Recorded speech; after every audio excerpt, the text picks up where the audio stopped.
Sveiciens saulainā un siltā nedēļas iesākumā. Kā zināms, ir iestājies astronomiskais rudens, bet laikapstākļi Eiropā vēl joprojām silti un saulaini. Un, ko tas nozīmē enerģijas tirgumu un cenu veidošanai, skatāmies tālāk. Naftas cenai pagājušajā nedēļā kāpums, tā pietuvojās $75 par barelu, un visiem apstākļiem pāri šobrīd karadarbības riski tuvajos austrumos un plašāka Izraēlas un Hezbollah sadursmju izvēršanās reģionā, kurā varētu tikt iesaistīts arī kaimiņu valstis. Līdz ar to šie riski dominē. Protams, pievienojas arī tam, ka piedāvājuma pusē nedaudz mazāki apjomi, jo vētras traucējušas naftas iegūs un rūpnīcu darbu Amerikas Savienotajās valstīs. Oglei un dabasgāzei Eiropā pagājušajā nedēļā cenas samazinās. Tur galvenie apstākļi ir par to, ka pieprasījums ir zems, tātad ekonomiskā aktivitāte zema. Otrkārt, atjaunīgo energoresursu izstrāde ir ārkārtīgi augsta šobrīd, un līdz ar to notur zemu šo nepieciešamību darbināt fosilās resursu stacijas. Oglei pagājušajā nedēļā cena ir pie $112 par tonu, savukārt dabasgāzei TTF indeksam par nākamā mēneša bāzes piegādi cena ir zem €35 par megavatstundu. Krātuves ir salīdzinoši pilnas, virs 93% aizpildījums.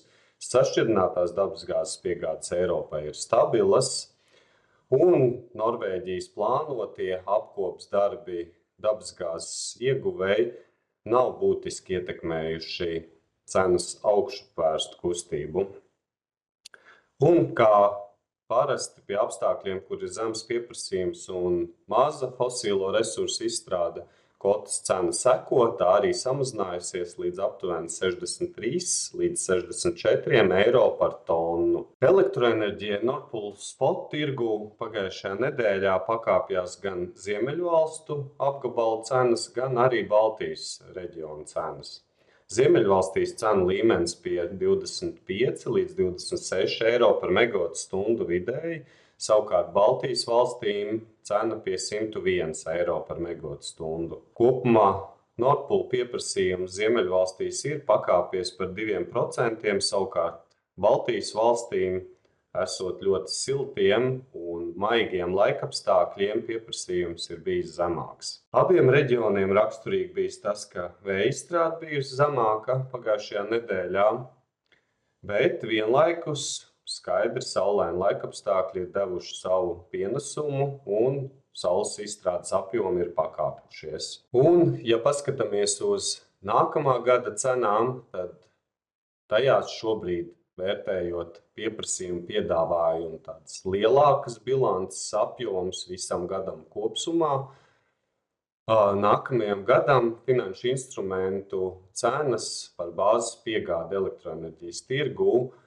vairumā tirdzniecības apgabalu samazinās. Skandināvijai, Ziemeļvalstīm, tātad cenas robežās no 40 līdz 50 eiro par megavatstundu, savukārt Vācijai nedaudz virs 80 eiro par megavatstundu, un Polijai arī straujāks samazinājums, vērtējot pieprasījumu piedāvājumu. Tur cena pie 102 eiro par megavatstundu. Tātad redzam, ka vairākos reģionos cenas ir nedaudz kritušās nākamā gada vērtējumos.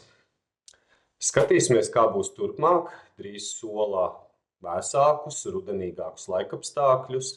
Tas no vienas puses samazinās saules izstrādi, bet no otras puses vēja stacijās izstrāde nedaudz atkal palielināsies. Pieprasījums savukārt var būt atkarīgs arī no temperatūras grafika, kur vairāk apkuras būs nepieciešams vai vairāk apgaismojuma. Sekosim rūpīgi līdz dažādiem faktoriem tirgū arī nākamnedēļ.